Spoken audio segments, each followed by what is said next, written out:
अस्सलाम वालेकुम। इस वीडियो में हम लोग सीखने जा रहे हैं कि हमने अली बाबा पे सप्लायर के साथ ऑर्डर किस तरह से प्लेस करना है। अब आप में से कोई ये भी सोच सकते हैं कि ये कोई बताने वाली बात है जी, हम किसी को भी कॉल करेंगे या व्हाट्सएप करेंगे 1000 यूनिट दे दो, वो आपको दे देगा। बिल्कुल वो आपको दे देगा, लेकिन आपके पास क्या गारंटी है अगर आपको सामान नहीं मिला या ख़राब मिला, आप क्लेम तो नहीं कर सकते। तो आपने ऑर्डर हमेशा प्लेस करना है अली बाबा के थ्रू। अच्छा, पहली चीज़ आपके माइंड में ये हो कि आप जिससे भी ऑर्डर प्लेस कर रहे हैं, ऑफ कोर्स आपने उससे पहले सैंपल कॉल किया हुआ। आपने उधर से अपने कंपेटिटर का सैंपल कॉल किया जो ऑलरेडी प्रोडक्ट बेच रहा है अमेज़ॉन पे, इधर आपने अली बाबा से सैंपल कॉल किया, उसकी आपस में इंस्पेक्शन की, उसको आपस में कंपेयर किया कि कौन सी चीज़ बेहतर है। आया कि ये वही चीज़ हमें सप्लायर ने भेजी है जो हमने उसे कही थी, जो मटेरियल हमने उसे बताया था, जो क्वालिटी हमने उसे बताई थी, क्या ये वही है या चेंज है। तो डायरेक्टली तो आप कभी ऑर्डर प्लेस करते ही नहीं ना 1000 यूनिट का। आप हमेशा 1 या 2 पहले सैंपल कॉल करते हैं, 2-3 जो टॉप के आप होलसेलर्स यूज़ करते हैं उनमें से। अच्छा, अब आपने उसमें से जिसको भी फाइनल करना है तो आपने पहले क्योंकि सैंपल कॉल किया होगा, अभी मैं आपको प्रैक्टिकल करके दिखाऊंगा, उसी को जाके रीऑर्डर करेंगे और रीऑर्डर करके क्वांटिटी उसमें चेंज करके आप नया ऑर्डर प्लेस कर देंगे। एक ऑप्शन ये होगी कि आप सप्लायर से कहेंगे जो मैंने सैंपल कॉल किया था उसी के 1000 यूनिट चाहिए, मैंने कुछ नहीं करना। तो वो इंटरनली सारा फॉर्म खुद ही फिल करके आपको पेमेंट का लिंक फिर भेज देगा अली बाबा के अंदर ही। यह आपने माइंड में रखना है कि अली बाबा के थ्रू सारी आपकी कम्युनिकेशन और सारी डीलिंग अली बाबा के थ्रू हो रही है। आपने आउट ऑफ द वे जाके कोई काम नहीं करना। आपको सप्लायर जितना भी अच्छा लगे, जो भी हो, लेकिन आपने ये काम नहीं करना, अदरवाइज आपके या आपके क्लाइंट के पैसे डूब जाएंगे और वो जिम्मेदारी आपकी होगी। तो आपने क्या किया, सप्लायर को कहा जी मुझे नया लिंक भेज दें।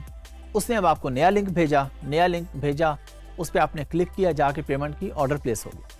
लेकिन हम इसको भी जाके प्रैक्टिकली देखते हैं कि सैंपल जब आपने कॉल कर दिया था, सैंपल किस तरह कॉल किया आपने, कि आपने उसे चैट करते करते कहा जी ठीक है, ये मटेरियल सब कुछ फाइनल हो गया, अब आप मुझे भेज दें सैंपल। तो वो आपको एक पेमेंट का लिंक भेजता है। आप उस लिंक पे जब पे कर देते हैं जाके, तो ऑर्डर आपका प्लेस हो जाता है और वो आपको भिजवा देते हैं। अब जब आपने सैंपल कॉल कर लिया, ऑर्डर आपके पास आ गया, रिसीव कर लिया आपने, तो ये आपके इंटरनल जो अली बाबा का अकाउंट है वहाँ पे शो होना शुरू हो गया कि आपने ये सैंपल मंगवाया। आप सिंपली जाके उस पर रीऑर्डर करेंगे और ऑर्डर प्लेस कर देंगे उसको। अब क्वांटिटी ज़्यादा कर देंगे, या आप उसे दोबारा कहेंगे जी सैंपल मैंने कॉल किया था 1 का, अब मुझे 1000 यूनिट चाहिए, मुझे नया लिंक भेज दो। वो आपको इंटरनली नया लिंक भेजेगा, आप उस पर बाय कर लेंगे। आइए प्रैक्टिकली देखते हैं। चलें जी, मैंने आपको कहा कि हम इसको प्रैक्टिकली देखेंगे। हम फिर आ गए अली बाबा पे। अली बाबा हमने खोल लिया और इसमें हम देख रहे हैं कि हमारे पास ये एक टैब आ रहा है यहाँ पे ऑर्डर्स का। जिस तरह मैंने आपको बताया कि जब आपने सैंपल कॉल कर लिया तो वो आपके ऑर्डर्स में ऑटोमेटिकली आ गया। हमने ऑर्डर्स पे क्लिक कर दिया, हमारे पास एक नया टैब खुल गया। यहाँ पे हमने ये एंड पे जाके देखना है, ये हमारे पास लिखा रहा है कंप्लीटेड क्लोज्ड 21 ऑर्डर्स। आपका नया अकाउंट होगा तो यहाँ पे 1 आ रहा होगा या 0। जब सैंपल कॉल कर लेंगे तो 1 हो जाएगा। 2 सैंपल कॉल किए हैं तो यहाँ पे 2 आ जाएगा, 3 किए हैं तो 3 आ जाएगा। जो कुछ है आपके ऑर्डर्स यहाँ पे आ रहे होंगे। अच्छा, अब आपने यहाँ पे क्लिक किया और ये आपने एक ऑर्डर प्लेस किया हुआ है पहले। अब मैंने आपको जैसा कि एग्जांपल दी थी कि हम सिंपली री ऑर्डर पे क्लिक कर देंगे जाके। हम फर्स्ट कर लेते हैं ये पिलो है, आप इसको इग्नोर कर दें, ये कौन सी प्रोडक्ट है। हमने जाके क्लिक कर दिया री ऑर्डर पे। अच्छा, यहाँ पे हम क्या करेंगे, सप्लायर्स ईमेल एड्रेस, जो भी आपके सप्लायर का ईमेल एड्रेस है, कॉन्टैक्ट टेलीफोन, ये सब कुछ आ रहा है ऑलरेडी। प्रोडक्ट भी आ रही है क्योंकि आप री ऑर्डर कर रहे हैं ना। तो री ऑर्डर करने का मतलब है कि प्रोडक्ट भी पहले आ रही है, उसका मटीरियल भी पहले आ रहा है, एवरीथिंग आ रही है। अब आपने बस यहाँ से इसको सेलेक्ट किया जाके। ये एक ऐसी प्रोडक्ट है जिसमें कलर वेरिएशन है, यानी डिफरेंट कलर्स है। तो आपकी अगर कलर वाली प्रोडक्ट है तो आप सेलेक्ट करेंगे। फॉर एग्जांपल आपने सैंपल वाइट कलर में कॉल किया था, अब आपको ब्लू में चाहिए तो आप यहाँ से सेलेक्ट कर सकते हैं, या पिंक, या जो भी आपका कलर है। नहीं है तो इसको छोड़ देंगे। क्वांटिटी हम अब कहते हैं जी हमें 10,000 यूनिट चाहिए जी, तो हमने यहाँ पे 10,000 लिख दिया। और ये अगेन मैं आपको पहले बता चुका हूँ कि ये कोई ऐसी प्रोडक्ट है जो बॉक्स में आती है, जो बैग में आती है, या जो डजन्स के हिसाब से बिकती है। फॉर एग्जांपल हैंगर्स हैं तो वो डजन्स के हिसाब से बिकते हैं, पिलोज़ हैं तो वो डजन्स के हिसाब से नहीं है। तो जो भी रिक्वायर्ड आपका होगा, ग्राम्स में है, पैकेज उसका किस तरह का है, किलोग्राम में है, वो हमने यहाँ से सेलेक्ट कर लिया जी। और यूनिट प्राइस उसने हमें ऑलरेडी दे दी थी, जिस प्राइस पर हमने सैंपल कॉल किया था वही प्राइस यहाँ पे आ गई। फॉर एग्जांपल सैंपल उसने आपको दिया था $2 का, लेकिन वो कहता है कि अब आप क्योंकि ऑर्डर प्लेस कर रहे हैं तो अब मैं आपको $1 का देता हूँ। जो आपकी प्राइस सेट हुई आपने यहाँ पे लिख दी, और प्राइस लिखने के बाद आप इस पे आगे शिपिंग मेथड पे, ये शिपिंग मेथड आपको किस तरह का चाहिए, सी फ्रेट है, एयर कार्गो है, लैंड ट्रांसपोर्टेशन है, जिस तरह से भी है, या बिल्कुल छोटा पार्सल है और वो बाय पोस्ट आ रहा है। अब पोस्ट वाली कंपनी जिस तरीके से मर्जी लाए वो हमारा मसला नहीं है। तो हमने यहाँ पे कर लिया जी सी फ्रेट सेलेक्ट कर लिया जी, हमने कहा जी ये समंदर के रास्ते आएगा। फिर हमने कह दिया जी कि हम आपसे FOB ले रहे हैं, DDP या EXW। अच्छा ये मैं आपको बता दूं, EXW होता है कि आपकी वो प्राइस जो आप फैक्ट्री में लेते हैं, यानी आप उसको कहते हैं कि जी ये आप मुझे जो प्राइस दे रहे हैं ये आप मुझे फैक्ट्री की प्राइस दे दें, वहाँ से उठाना और फिर उस कंट्री के पोर्ट और आगे पोर्ट वो सारा मेरा मसला है। वो आपको कहता है जी फैक्ट्री में मैं आपको $1 की दे दूंगा, लेकिन ये सामान आपको मेरी फैक्ट्री से खुद उठवाना है। अच्छा एक होता है FOB। FOB प्राइस ये होती है कि आप उसे कहते हैं जी आपके करीब तरीन जो पोर्ट है आपने पोर्ट तक मुझे सामान देना, इसको कहते हैं FOB। यानी अगर चाइना से सामान मिल रहा है तो आप उसे कहते हैं जी मुझे FOB शंघाई की प्राइस दे देंगे, फैक्ट्री से उठा के शंघाई पोर्ट तक पहुंचा दें, आगे वहां से बहरी जहाज पे मेरी जो भी डील होगी वो मैं मंगवा लूंगा।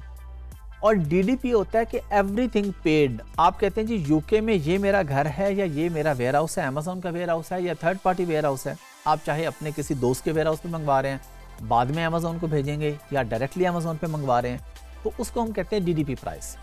तो अब हमने ये सिलेक्ट कर लेना है। हम कोशिश यही करते हैं 70 to 80% केसेस में कि हम DDP प्राइस लेते हैं, कि हमें टेंशन ही ना हो कि क्या 3-3 लोग हायर करें, एक फैक्ट्री से उठाए कंटेनर वाला वो पोर्ट पे लेके जाए, फिर वहाँ से आगे यूके पोर्ट पे पहुँचे, फिर आगे क्लियरेंस के लिए फिर हम डॉक्यूमेंट्स क्लियर करवाने के बाद फिर वहाँ से एक कंटेनर करवाएं, फिर वो वेयर हाउस पे लेके जाए। तो हम फैक्ट्री को कहते हैं जी सारी कॉस्ट आप इस पे इंक्लूड करके हमें बता दें कि हमें DDP प्राइस क्या मिलेगी। हमने कर दिया जी DDP यहाँ पे, और उसके बाद शिपिंग फ़ी जो भी है अगर आपकी उससे कोई तय होती है, या DDP में तो आपकी नहीं होगी शिपिंग फ़ी, क्योंकि आप उसे कहेंगे कि आपने सब कुछ इसके अंदर ऐड कर देना। अब शिप इन जो भी डेज़ आपके तय हुए जी 21 डेज़ में, 25 डेज़ में, 28 डेज़ में, उसके बाद आप यहाँ पे पेमेंट कर देते हैं। आके इनिशियल पेमेंट आप करते हैं 30%, ये मैं आपको बता चुका हूँ। 70% आप करते हैं जब आपका ऑर्डर रेडी हो जाने के बाद आप उसकी इंस्पेक्शन भी करवा लेते हैं, यानी उसको आप चेक करवा लेते हैं कि प्रोडक्ट ठीक है।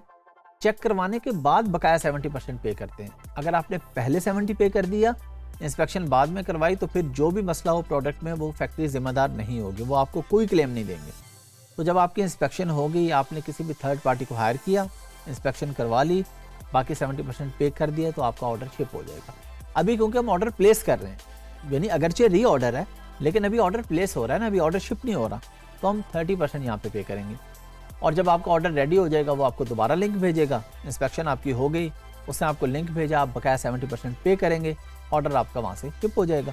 तो यहाँ पे हमने इनिशियल पेमेंट जो भी, फॉर एग्जांपल हमने कहा जी $10,000 हमारी टोटल कॉस्ट इसकी आ रही है, तो 30% $3,000 हमने यहाँ पे सेलेक्ट किए और हमने उसके बाद ये पेमेंट कर दी। हमारे पास ये पेमेंट के मल्टीपल ऑप्शंस आ रही हैं कि आप क्रेडिट या डेबिट कार्ड के थ्रू भी कर सकते हैं, TT यानी बैंक टू बैंक ट्रांसफ़र कर सकते हैं, पेपाल के थ्रू कर सकते हैं, एप्पल के थ्रू, गूगल पे के थ्रू, ऑनलाइन ट्रांसफ़र।